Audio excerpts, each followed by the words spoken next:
Magandang umaga, magandang tanghali sa inyong lahat.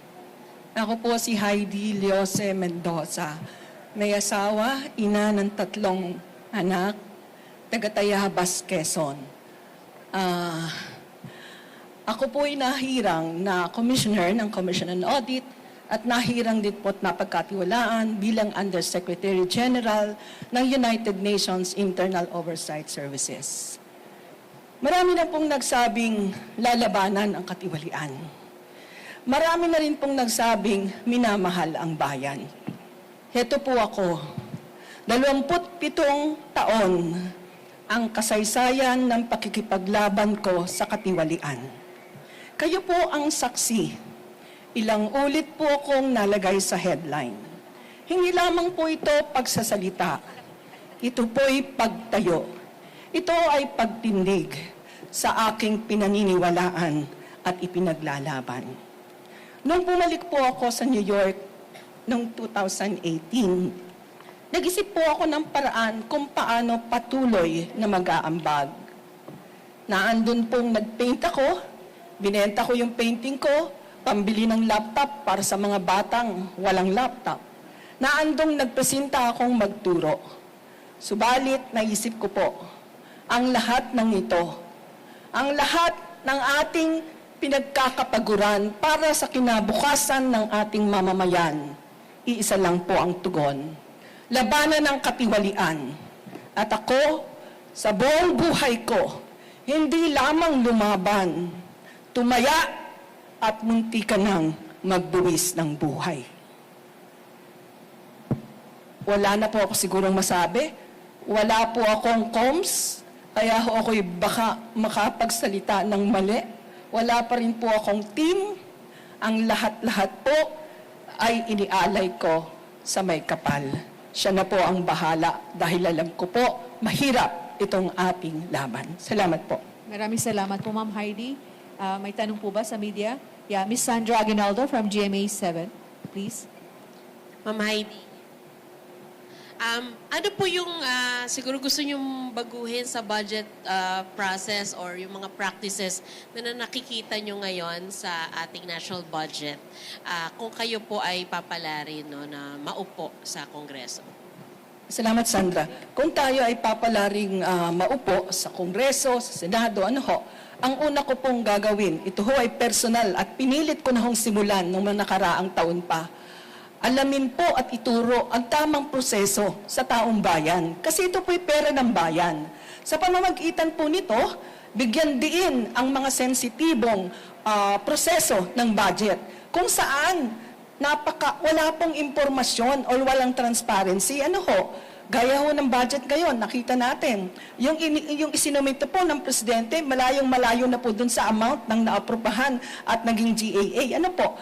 Pero wala ho tayong marinig sa mamamayan. Bakit po? Malalaman lang po nila ang mga impormasyong ito kung maglaban-laban sila sa Kongreso o sa Senado. Kaya ho ako'y nangangahas, kumakatok sa inyo, para ho maituloy ko po yung pagsasalita, pagtuturo ng budget information, pagiging transparent, at pagbibigay ng lakas loob sa mamamayan.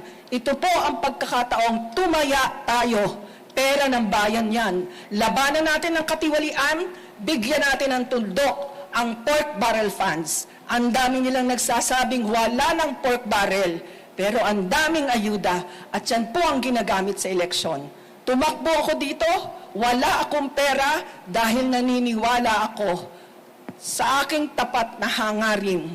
Kung maiaya ko na makita nyo ang katapatan ng loob ko, sana sama-sama tayong labanan ang katiwalian at pork barrel. Maayos na gamitin ang budget at malaman ng mamamayan kung paano ginagastos ang pera ng bayan. Okay po, thank you. Dwight from Rappler. Hello ma'am, good afternoon po. Dwight De Leon from Rappler.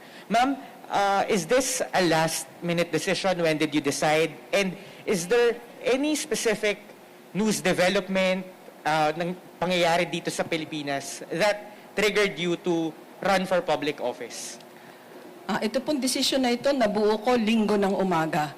Pero gusto ko pong sabihin, at ito po'y tapat kong sinasabi, mula po nung ako'y tumulong sa kampanya noong 2021 po ba, inihanda ko po yung sarili ko.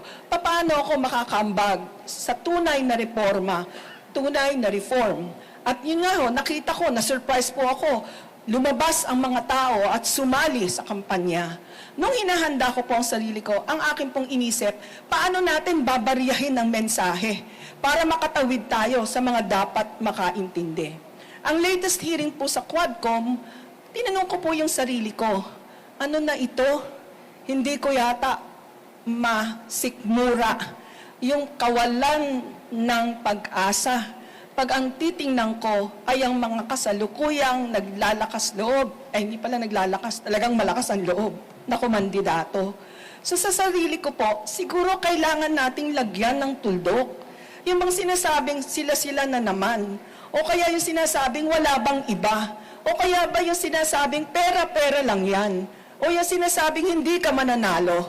Heto po ako, matapang akong humaharap sa inyo.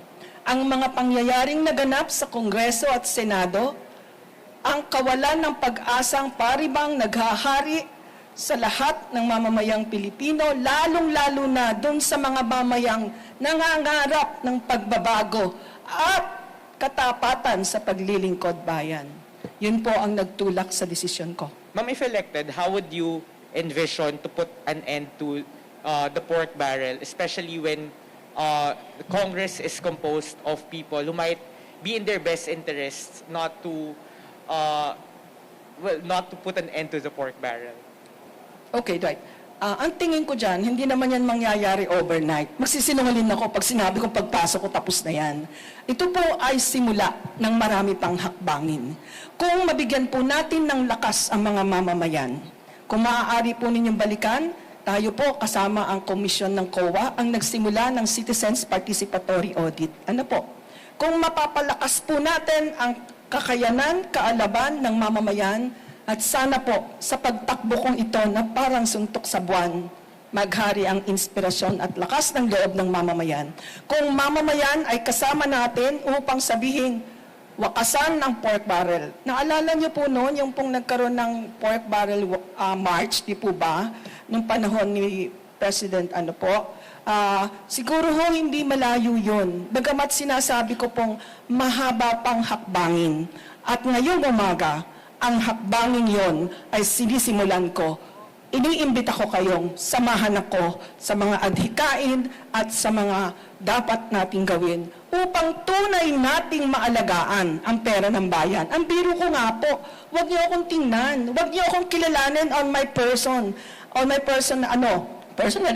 kilalanin niyo ako sa annual audit reports, sa special audit reports, sa fraud audit reports na naisulat ko. Hindi lang sila naisulat. Sila ay nakarating ng Sandigan Bayan. Hindi lang sila nakarating. Maaaring ang bayan na dismiss, pero gusto ko lang pong ipaalala at baka hindi alam ng ilan. Matagumpay naman din po tayong nakarecover yung AFP funds, doon sa controllership, na akin pong pinanindigan. Pangalawa, kung inyo rin pong mamarapatin, pagdating po natin sa United Nations, ako po'y nakatulong sa tinatawag na the first case against the President of the General Assembly.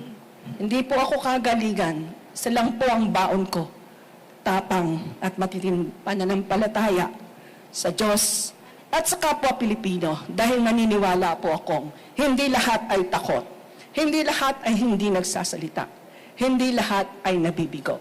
Ngayon ang araw ngayon upang gisingin ko kayo. One last quick question. Nico Bagsik, Teleradio. Good morning po, ma'am. Ma'am, may I ask po kung bakit Senate po agad, yung nag-decide kayo kung bakit Senate agad? Kasi pwede ka naman pong mag-run for a lower office po pero bakit Senate po na kakaunti lang, 12 lang po yung pwedeng mahalal po for the elections 2025 po? Unang-una po, nag-isip din po akong mag-party list. Pero nakita ko po, yung mga taong gusto kong suportahan, naandun na po sa party list.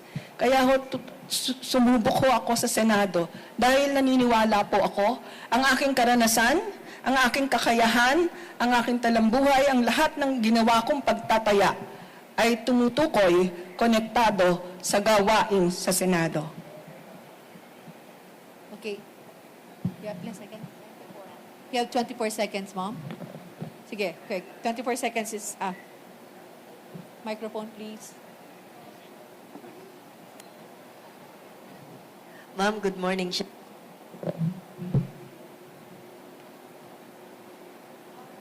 Sa Senado, ang isang nakilala na anti-pork barrel, Senator Joker Arroyo, and then Senator Ping, hindi tumatanggap din ng pork barrel. Ito rin po ba yung tutuntungan po ninyo na prinsipyo kung mananalo po kayo sa Senado at ano pa po yung ibang paglilinis na plano yung gawin sa dalawang kapulungan ng Kongreso sa sistema? Pinag-aaralan ko po yan. May consequences po kasi yan eh. Pwede ko pong sabihin hindi ako tatanggap. At totoo po yun. Pero kailangan po nating isipin. Ang pork barrel po ay isang tool, isang pamamaraan ng gobyerno upang maigawa niya yung tinatawag nating redistributive function of ho. Ang ibig sabihin po nito, at ito rin po yung iniisip ko, can you imagine po kung lahat ng pork barrel ay tunay nating magagamit sa pagpapaaral ng mga estudyante? Can you imagine kung lahat ng pork barrel ay magagamit po para sa hospitalization? Subalit, hindi ko po sinasabing babahagi ako. Ang sinasabi ko lang po, pag-aaralan ko po, ano ang tema ng kasalukuyang pangyayari? May pangangailangan ba upang makamit ang tamang paggastos ng bayan? Pero kung dumating tayo dun sa punto na masabi nating hindi tamang nagagamit ang pork barrel, at yun nga ho, ang sabi ko, labanan natin ang katawilaan, then open din po ako sa hindi pagtanggap ng pork barrel funds. Salamat po ng marami. Magandang umaga. Pasensya na po kayo, kabang-kaba po ako, kaya napakalakas po ng aking salita. Pasensya po. Magandang Okay. umaga po sa inyong lahat. Maraming salamat.